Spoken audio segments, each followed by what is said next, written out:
Tonight on Stinchfield, American elites compromised by China. The most sinister swamp behavior coming from Mitch McConnell and his wife. I think it raises questions, very serious questions. That man, Peter Schweizer, the author of the explosive new book Red Handed, has new allegations that far too many in Congress are already compromised by China. He's just minutes away. Plus, Border Patrol revolt. Those brave men and women are fed up, turning their backs on their own boss.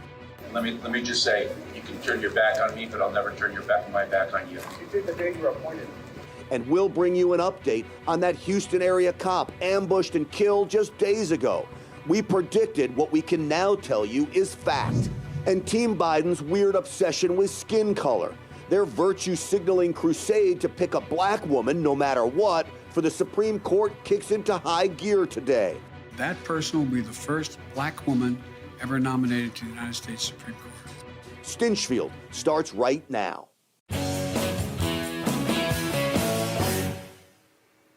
Well, good evening, everyone. Welcome to Stinchfield. So on this program, we tipped you off early to the fact that investigative journalist Peter Schweizer's new book, Red Handed, would be explosive. It's turning out to be an understatement, okay?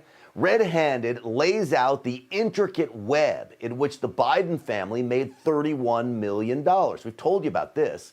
Partnering with Chinese Communist Party members with direct ties to the highest levels of Chinese intelligence, leaving Schweizer to declare this right here on Newsmax. I think it raises questions, very serious questions, about the fact that the Biden family may be compromised. I'm sure they are. It's clear to me that the Biden family is compromised. Hunter's laptop from hell proves that over and over again. But after reading Schweizer's book, it's right here, I got it with me, something else becomes very, very clear.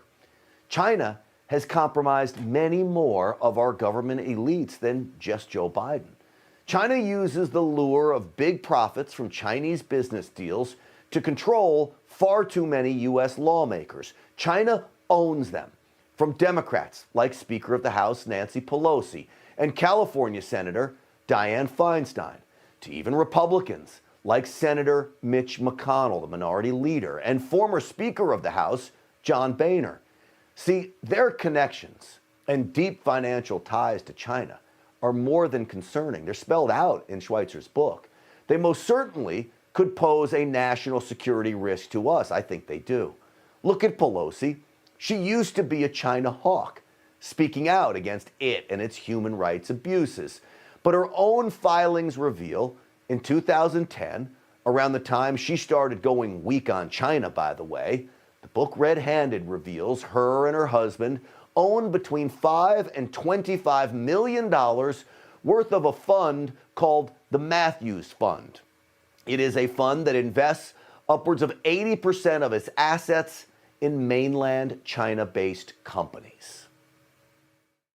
It's one of the pioneer funds that started investing in China. It invests in the biggest Chinese companies like China Mobile and Weibo. Paul Pelosi takes large positions in that company. I believe they got up to $5 million. The Pelosi family got up to $5 million paid out from that just in 1 year alone. And you've now seen her stance shift. Yeah, shift to going weak on China. So maybe the most egregious conflict of interest comes from Senator Mitch McConnell, the Republican, and his wife Elaine Chao, a woman with deep family ties to Chinese government. Her dad is a Chinese shipping mogul that has taken hundreds of millions of dollars from the Chinese state shipbuilding company, according to the book Red Handed. McConnell's wife, while working as a transportation secretary in 2017, literally included her father and her sister as part of the official delegation visiting China on a state visit, blurring the lines, as Schweitzer puts it, between family business and her official duties. Schweitzer reports she had the Department of Transportation employees that she oversaw edit chapters of her father's English version of his book. And if that's not bad enough, her sister Angela sits on the board of the government-controlled Bank of China. And she's an official state representative on this visit to China the taxpayers of America should be represented in. That's who goes there? It just stinks. It may not be illegal, but it sure stinks. There are many other business dealings between the Chow family and the Chinese government. They are really too many to list on this program. It explains, though, why Mitch McConnell, Chow's husband, chose to go from Chow's father and his Chinese business dealings. That's where he gets most of it. As Schweizer points out, that Mitch McConnell is, quote, leery of legislation that would restrict commerce with China. Schweizer continues in the book Red-Handed, there can be little doubt that McConnell-Chow family business fortunes could be disrupted overnight if Beijing looked with too much disfavor at the policy positions he takes towards China. He's not the only senator with deep ties to the communist regime either. How about California Senator Dianne Feinstein, openly admitting her love of China? Why wouldn't she? As Schweizer points out in his book, Feinstein's husband has profited immensely from doing business with Chinese Communist Party leaders. In the 1980s, he became vice chairman of Shanghai Pacific Partners, a joint venture with the Chinese government-owned bank Shanghai Investment and Trust. And after Dianne Feinstein became a U.S. senator, her husband took ownership positions in all kinds of Chinese companies, from banks to soybean companies, even a Chinese steel and iron firm. Schweizer lays this all out in his book. Feinstein, while defending China in the United States Senate, was profiting from it.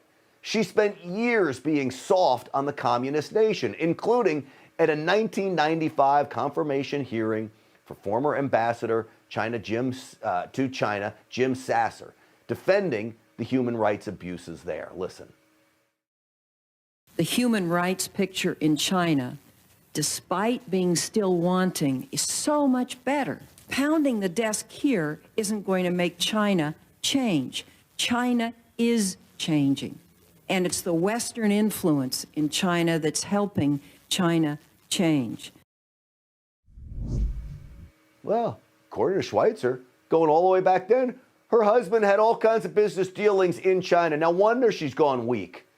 That was 1995. It is now 2022, and nothing has changed, Senator Feinstein. Her Chinese-tied income is also why she argued vigorously not to lift China's favored nation status after that fiasco. Remember Tiananmen Square? No, she didn't want to punish China for that. And don't forget, U.S. intelligence now believe Senator Feinstein had a Chinese spy working in her office in 2013. And she's not alone. Congressman Eric Swalwell got literally busted sleeping with a Chinese spy. He's on the Intelligence Committee, and he still continues to serve on that Intelligence Committee. So when I tell you it is not only the Bidens that are most likely corrupted by China, a country that can be looked at as our enemy now, there are many more in Congress, the House of Representatives, the United States Senate, lobbyists, you name it. China's tentacles run deep in America, and it is clear it is all by design.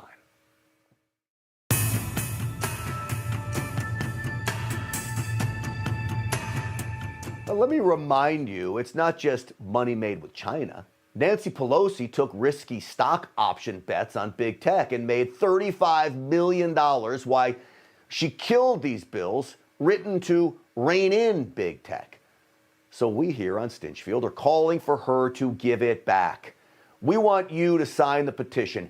GiveItBackNancy.com. I want you to go there right now. You can do it, all of you. Stinchfield's Army, get this, crashed our site last night with your support. I know many of you had problems because so many were signing up. So here's what I say. Let's crash the site again.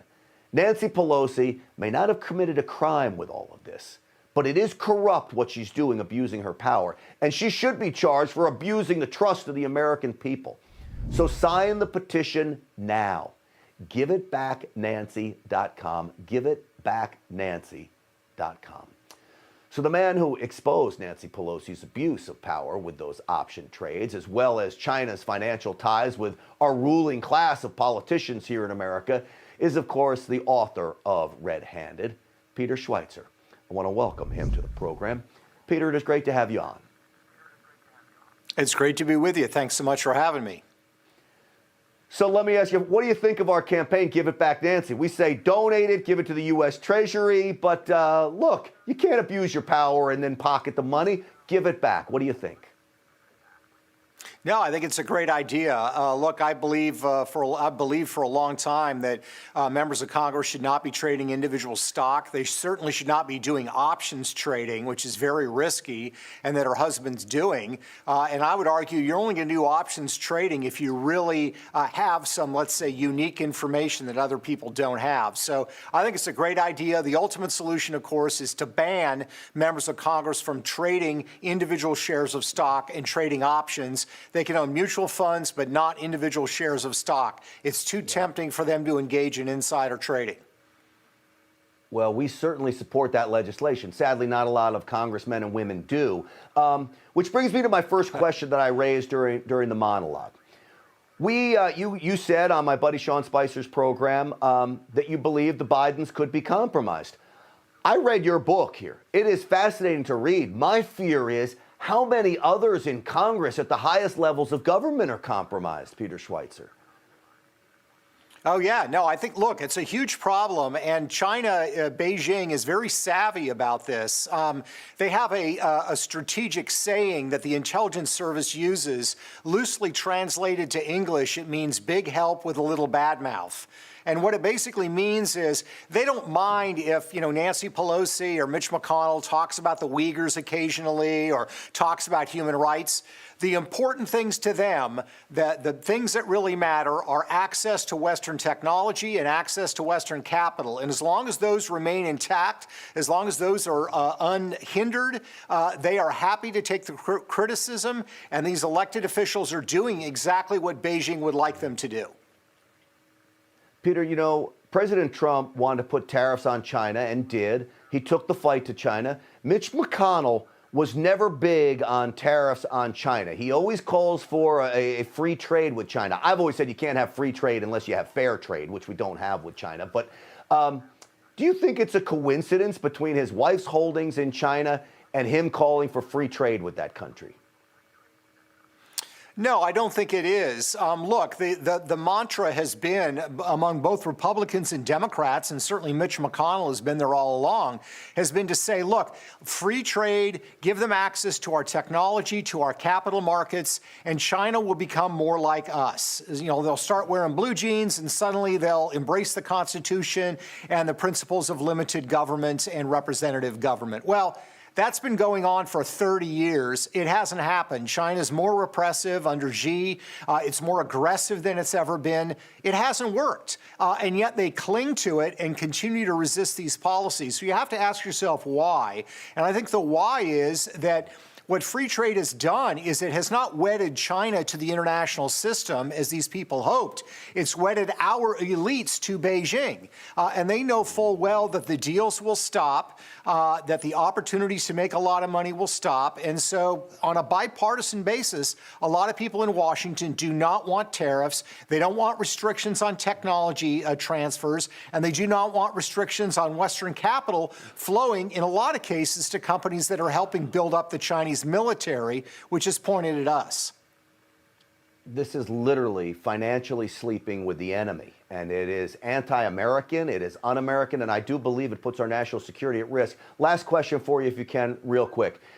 There are eye-popping allegations and really facts laid out in this book.